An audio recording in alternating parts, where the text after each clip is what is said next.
Nakakabighaning halimuyak ng kanyang kusina. Nakakatakam na lutuin sa kanyang hapagkainan. Babalik-balikan recipe ng mga pagkain kanyang ibabahagi direct from her kitchen sa kusina ni Momsy.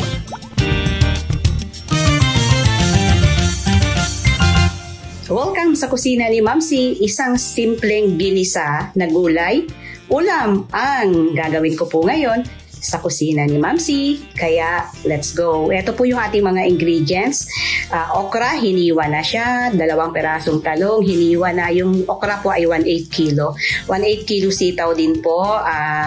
Hiniwa siya into 1 inch long. And then, 1/4 size ng isang malaking kalabasa. Yan po. And then, meron po akong fried chicken fillet.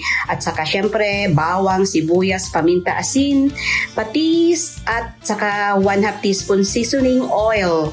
Yan po ang aking kailangan. At syempre, konting water.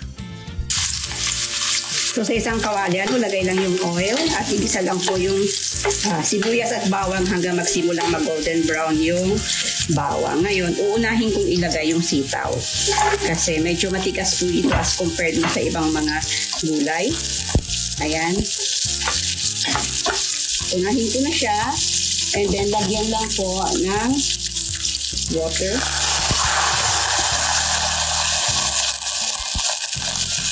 Takpan ito and iluto ko po siya ng mga 2 minuto. Dinagdag ko na ngayon yung kalabasa, talong at okra and then the patis and then yung seasoning. Takpan ulit hanggang half cook yung mga gulay. Idagdag ko na yung paminta at halo lang.